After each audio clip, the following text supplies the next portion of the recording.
السلام عليكم ورحمة الله تعالى وبركاته. دلكين بصاحبي الملك سوجوكتان يسول بدلو صوتان جنال كيغا بشير بردر اوفيشال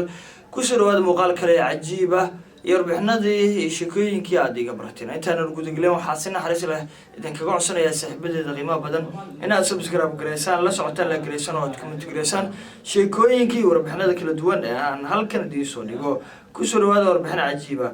taas oo aan diiradda ku saari doono farqiga u dhaxeeya mushaaraadka ragga iyo dumarka dunida waxaad ogtahay in sanadihii dhawaa ay aad isku soo tarayeen dumarka iyagu shaqeeya iyagu guryaha ka dhaqaaqa sida darteed isbedel ayaa jira waxa isweydiinaysa marka yaa mushaaraad badan dhaqdhaqaaqa dumarka iyo shaqada la xiriirtaan eegno golaha dhaqaalaha adduunka loo soo gaabiyo WEF ayaa aaminsan in ay qaadan doonto 118 sano oo kale ama ilaa iyo sanada 2133 marka ay dunida ugu dambeyn buuxin doonto farqiga u dhaxaysa ragga iyo dumarka waxay leeyihiin in la gaaro mustawaha in dumarka ay ragga lacagta iyo dhaqdhaqaaqa iyo suuqa shaqada siday ugu badan yihiin dabcan inay gaaraan meesha ay taagan yihiin way adkaanaysaa oo sanado badan ayay qaadanaysaa laakiin sidaas oo ay tahay dumarka way halgamayaan waana ay dadaalayaan waaya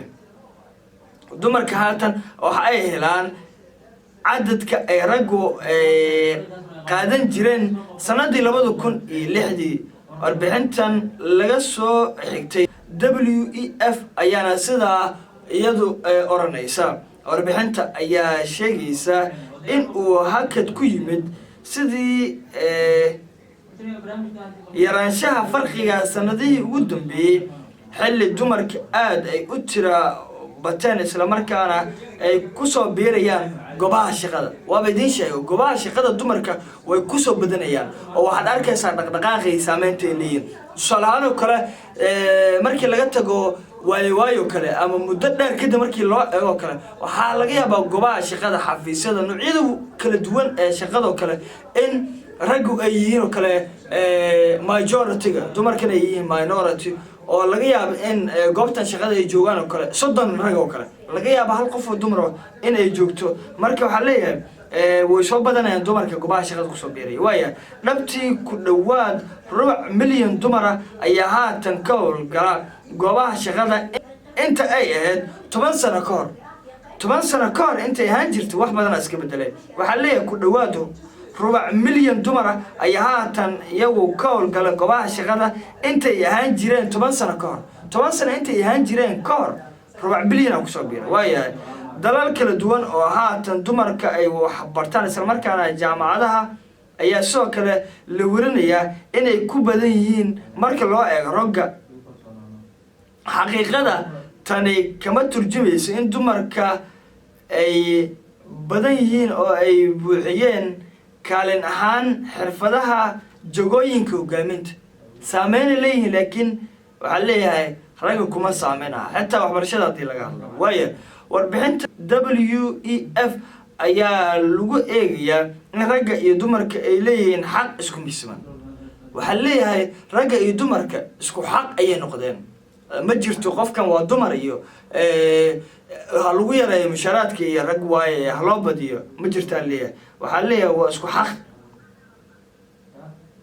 marka ay timaado fursadaha dal waliba gaar ahaan 4 qaybood markii loo fiiriyo 4 meelood markii loo eego waa isku xaq oo ma jirto wax kala sooc iyo kala fuquuq ah sida caafimaadka waxbarashada ka qayb qaadashada dhaqan kobcinta dhanka siyaasadda 4taas meel dumarka ragga waa isaga mid oo meel lagu soocayo ma jiro dalalka nooriga ayaa wali ah kuwa ay isku dhow yihiin farqiga ragga iyo dumarka si guud sida 10 sano oo hore ay ahaan jirtay mana ayna ka gungaarin dheelatirka guud hase yeeshee waxaa leeyahay wadamada koobaad oo ay ku jirto Iceland labaad oo Norway saddexaad oo Finland afraad oo Sweden ayaa wali ah 4 dal ee ugu horeeya marka la eego 145 dal ee caalamka baarista lagu sameeyay iyaga ayaa kuwa isku dheelitirka iyo awoodsiinta dumarka iyagu aad diiradda u saaraya markii loo eego isla markaana isku mid ka dhigaya oo gender balance-ga ilaalinaya. waayo inkastoo aysan aad u fogeen Rwanda waxay ku jirtaa numberka 6 taas oo ka sareysa dhanka kala horeynta Mareykanka iyo Ingiriiska dhanka tusmada marka laga hadlayo. tirada dumarka ee siyaasiyiinta ah ayaa ka dhigaysa in dalka in uu kaga horeeyo dalal kala duwan. marka waxaa jira farqiyo kala duwan, dal ayaa hooseynaya dal ayaa kormaraya oo isbedelo ayaa jira. Rwanda xusuuq uu ka dhacay laftigiisa waxaa leeyahay 6 uu ku jira soo kabasho ayuuna ku jira dhanka shaqada dumarka iyo ragga markii loo eego. ka gadaal markii uu dalkaasi ka dhacay xasuuq weyn, dadaal gaar ah ayaa laga sameeyay sidii dumarka xaddigooda badan yahay lagu heli lahaa siyaasadda. haatan 64% xubnaha baarlamaanka dalkani waa dumar, sidaa darteed awood badan ay leeyihiin. waaba idin sheegay waayo waana dareemi kartaa macnaha. sidoo kale dalku wuxuu uu leeyahay cudud shaqaale oo dumar ah oo ka badan tan ragga. dalka Rwanda xasuuqa ka dhacay waa dal Afrika kaalinta 6 ku jira. dalal badan oo iyagu America ah ama Aasiya ama Yurub dhaca ayuu ka sareeyaa inkastoo xasuuq uu ka dhacay, laakiin baarlamaanka awood badan ay ku leeyihiin dumar ku jira. sidoo kale waxaa leeyahay waxa ay ku jiraan markii loo fiiriyo cududda shaqaale dalka uu leeyahayna waa ay ku badan yihiin. marka waa ay ku badan yihiin ayaa leeyahay. marka isbedeladaas ayaa jira. dumarka dunidana horumar ballaaran ayay sameynayaan oo goobaha shaqada ragga ayay kula challenge garanayaan oo ay ku soo kornayaan. waa filaya wax inaad ka korshaan lacdan oo aad u bagtay warbixintaas cajiibka ku aadan farqiga u dhaxeeya